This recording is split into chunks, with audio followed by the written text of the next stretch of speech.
À une époque où les tractions avant compactes étaient équipées de 4 cylindres au maximum, une équipe d'ingénieurs à Wolfsburg était confrontée à un problème qui semblait insoluble: comment loger un 6 cylindres transversalement sous le capot d'une Golf?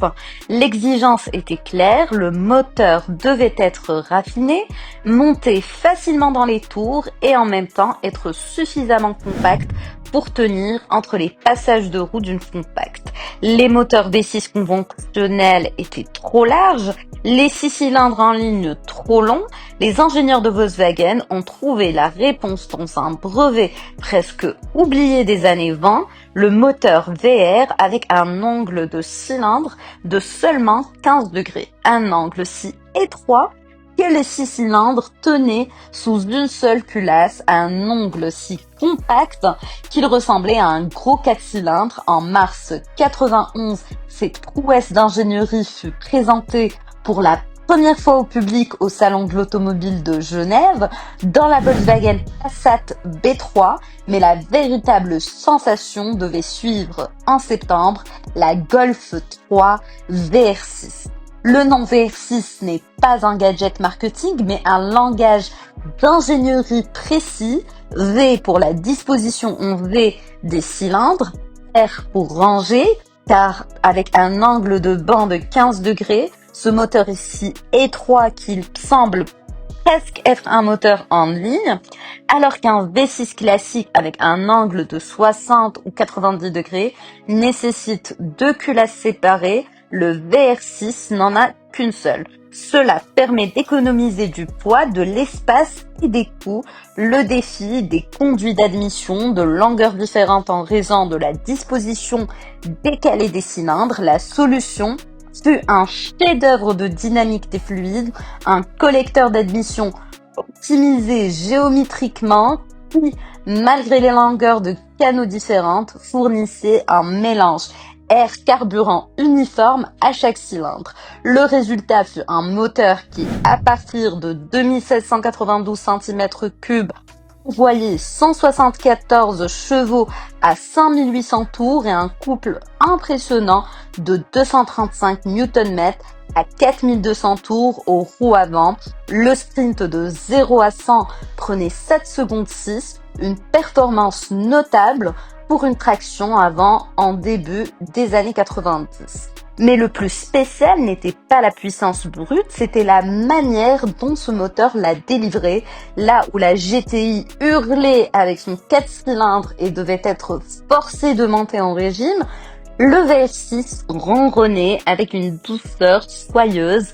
Même à la vitesse maximale de 225 km/h, le 6 cylindres restait raffiné, peu vibrant, presque méditatif.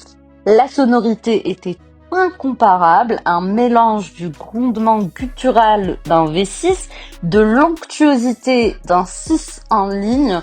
Quiconque a traversé un tunnel à 5000 tours ne l'oubliera jamais, et techniquement, le VR6 avait une longueur d'avance sur son marché.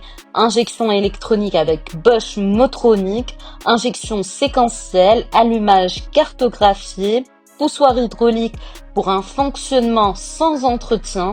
De plus, il avait le châssis dit plus, rabaissé de 15 mm, stabilisateur modifié, triangle renforcé, frein à disque sur les 4 roues avec 5 goujons de roues au lieu des 4 habituels. Le VR6 n'était pas une GTI gonflée, il avait été développé de fond en comble pour ce moteur. En septembre 91, la Golf 3 VR6 est arrivée chez les concessionnaires et a rencontré un monde où les 6 cylindres étaient encore quelque chose de spécial. BMW proposait la 325i avec un 6 cylindres en ligne dans la série 3, Mercedes la 190e avec 4 ou 6 cylindres, Opel célébrait sa renaissance de coupé avec la Calibra, mais toutes ces voitures jouaient dans une catégorie supérieure. La Golf VR6, quant à elle, coûtait 40 300 marks lors de son lancement, à peu près le prix d'une BMW 318i Sauf que dans la Golf, un 6 cylindres raffiné était à l'œuvre, tandis que la BMW de base faisait son travail avec un 4 cylindres plus fruste. Le VR6 a ainsi introduit pour la première fois un véritable raffinement de classe supérieure dans la catégorie compacte, dans une voiture qui ne mesurait que 4,02 m de long. Volkswagen avait ainsi créé une toute nouvelle catégorie, la compacte de luxe. L'équipement soutenait cette affirmation: climatisation, vitres électriques, sièges en cuir, ABS, anti-patinage, tout était de série, plus les jantes en alliage BBS de 15 pouces, les doubles sorties d'échappement chromées et un discret lettrage VR6 à l'arrière. Visuellement, le VR6 se distinguait à peine de la GTI et c'était voulu. Là où d'autres devaient frimer, la VR6 voulait rouler sous le radar, un sportif gentleman pour les connaisseurs. Mais cette même discrétion est devenue un problème. Quiconque dépense 40 000 marks pour une voiture veut souvent être vu. Le VR6 ressemblait à une meilleure Golf GL, pas d'aile large comme sur la Calibra, pas d'orgie de spoiler comme sur l'Astra GSI, pas de face agressive comme sur la BMW M3. Seuls ceux qui regardaient attentivement reconnaissaient les 5 boujons de roue, les plus grands freins, les doubles sorties d'échappement. Le VR6 chuchotait là où d'autres hurlaient et c'était trop peu d'émotion pour de nombreux acheteurs. En même temps, le moteur était techniquement un défi. La chaîne de distribution avec ses tendeurs hydrauliques était le talon d'Achille du VR6. Si la tension diminuait, la chaîne cliquetait et si personne ne réagissait, coûteux dommages moteur étaient préprogrammés. La pompe à eau, le thermostat et l'embrayage avaient également des cycles de vie limités. Quiconque achetait un VR6 devait être prêt à investir dans l'entretien. Aucun problème pour les premiers propriétaires, souvent le début de la fin pour les deuxième ou troisième propriétaires. Et puis est arrivée la vague du tuning. Au milieu des années 90, la scène a explosé. Des entreprises comme ABT, Notel et G-Power proposaient des augmentations de puissance qui propulsaient le VR6 dans une autre dimension.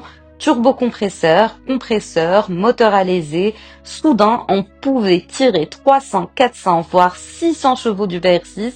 Le moteur était assez robuste pour supporter cela. L'essieu avant ne l'était pas. De nombreuses VR6 ont été converties en fusées pour le quart de mille avec des boîtes de vitesse renforcées, des différentiels à glissement limités, des systèmes de freinage massifs. Le problème, presque aucune Golf tunée n'est jamais revenue à son état d'origine. Les moteurs ont été échangés, les échappements sciés, les intérieurs dépouillés. Ce qui a commencé comme un hommage au VR6 est devenu le plus grand ennemi de sa préservation. Aujourd'hui, les Golf 3 VR6 originales et bien entretenues avec carnet d'entretien et peu de kilomètres sont des raretés absolues. En 94, Volkswagen a surenchéri le VR6 de 2,9 litres avec 190 chevaux exclusivement dans le modèle synchro à transmission intégrale. Le gentleman est devenu un athlète toute saison. Le 2,9 litres était déjà à l'œuvre dans le Corrado et apportait 245 Nm de couple grâce à un alésage plus grand, 82 au lieu de 81 mm, combiné à la transmission intégrale Cro. Cette Golf était jusqu'à la BMW 130i le moteur atmosphérique compact de plus grosse cylindrée d'un constructeur européen. Il n'y aurait eu qu'une centaine d'exemplaires du Golf 3 VR6 Synchro variant. Aujourd'hui, ces voitures sont des légendes qui atteignent des sommes à 5 chiffres aux enchères. Mais le 2,9 litres a également été victime de sa propre popularité. De nombreux moteurs ont migré vers les Golf 2, des Corrado, des bus T4. La scène ne faisait pas de quartier. Toute voiture accidentée avec un VR6 était dépouillée. le moteur sauvé, le reste mis à la ferraille. Volkswagen a produit la Golf 3 de 91 à 97. Pendant cette période, environ 4,8 millions de Golf 3 sont sortis des chaînes, mais seule une fraction d'entre elles étaient des VR6. Volkswagen n'a jamais publié de chiffres de production exacts. Les estimations vont d'environ 30 000 à 40 000 exemplaires par rapport à la Golf GTI, dont des centaines de milliers ont été construites. Le VR6 a toujours été un exotique, un produit de niche, coûteux pour une petite clientèle qui préférait le raffinement au bruit et l'humilité à l'ostentation. La presse spécialisée était dithyrambique, l'ADAC louait le confort 6 cylindres dans une traction avant compacte et les énormes performances qui faisaient pâlir les conducteurs de BMW série 3 ou de Mercedes 190 Plus sportive, mais tandis que la presse applaudissait, les chiffres de vente restaient en deçà des attentes. Trop cher pour une Golf, trop discret pour un symbole de statut, trop gourmand pour les acheteurs raisonnables, avec des consommations réelles de 11 à 16 litres, d'essence super aux 100 km, le VR6 n'était pas un miracle d'économie à une époque où la conscience environnementale commençait lentement à devenir à la mode. Fin 97, la production de la Golf 3 s'est arrêtée, le successeur, la Golf 4, est arrivé, plus mince, plus moderne, techniquement plus sophistiqué, et il a eu son propre VR6 en 2002. Le R32 de 3 litres 241 chevaux et transmission intégrale. Le R32 était plus brutal, plus bruyant, plus intransigeant. Il était ce que la Golf 3 VR6 n'a jamais voulu être, un char de frimeur avec un volume sonore marketing. Le gentleman doux a été remplacé par le sportif hardcore, mais le R32 a perpétué l'héritage du VR6 et en a fait une icône. Soudain, tout le monde s'est souvenu à quel point ce moteur était spécial. Le VR6 est devenu le mythe fondateur de la série R, l'origine d'une légende. Et le moteur lui-même, le VR6, a survécu à toutes les générations de Golf. Il a été à l'œuvre dans la Passat, le Corrado, le Charan, même dans la Porsche Cayenne et le Touareg. Monté longitudinalement là-bas, une curiosité en soi. Aux États-Unis, il a propulsé l'Atlas, en Chine, le Terramont et le Talagon. Total, près de 1,87 million moteurs VR6 ont été construits. Toute une famille de moteurs est née de cette base, du VR5 au W12 de la Bentley et au W16 de la Bugatti Veyron. Le 12 décembre 2024, après 34 ans, le dernier VR6 est sorti des chaînes. Une ère a pris fin. Le moteur, autrefois conçu comme une solution de secours pour les tractions avant compactes, était devenu une légende. Chariot élévateur, camping-car, berline de luxe, le VR6 a tout propulsé et pourtant, la Golf 3 VR6 reste son lieu d'utilisation le plus emblématique. Alors, qu'est-il vraiment arrivé à la Golf 3 VR6? Il était trop bon pour son époque, trop raffiné pour la scène du tuning, trop discret pour les frimeurs et trop cher pour les acheteurs raisonnables. C'était une voiture pour les connaisseurs, mais la masse voulait du grabuge. La GTI hurlait, le VR6 chuchotait, la GTI coûtait 10 000 marks de moins, le VR6 offrait un raffinement qu'on ne pouvait pas voir sur le parking. La plupart des VR6 ont fini d'occasion entre les mains de jeunes conducteurs qui en ont reconnu le potentiel et l'ont souvent exploité à fond. Les moteurs ont été changés, les carrosseries modifiées, les pièces d'origine bradées. Aujourd'hui, les Golf 3 VR6 soignés et originales avec carnet d'entretien et moins de 100 000 km sont si rares qu'elles se négocient entre 15 000 et 50 000 euros selon l'état et l'équipement. En France, un exemplaire de première main avec 140 000 km a été récemment proposé pour près de 25 000 euros. En Allemagne, les prix moyens se situent entre 10 000 et 15 000 euros, mais seulement si la voiture est vraiment originale. La Golf 3 VR6 est aujourd'hui ce qu'elle a toujours voulu être, un tuyau percé pour les connaisseurs, une voiture que l'on conduit non pas pour être vu mais pour ressentir.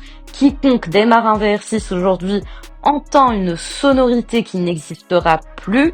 Quiconque accélère sent la puissance douce et soyeuse d'un moteur atmosphérique qui ne crie pas mais murmure, et quiconque freine sait que cette voiture n'a jamais eu le succès qu'elle méritait. C'était une expérience, un pari, une pièce d'ingénierie à une époque où les voitures n'étaient pas encore construites pour l'efficacité, mais pour l'émotion. C'est peut-être la plus grande ironie, le moteur que presque personne ne voulait acheter est devenu la base d'une famille de moteurs qui s'est étendue jusqu'à Bentley et Bugatti.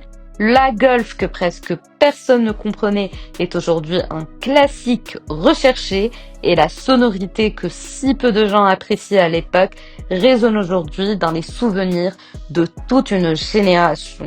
Le VR6 n'a pas été un échec, il était en avance sur son temps, et parfois c'est la même chose.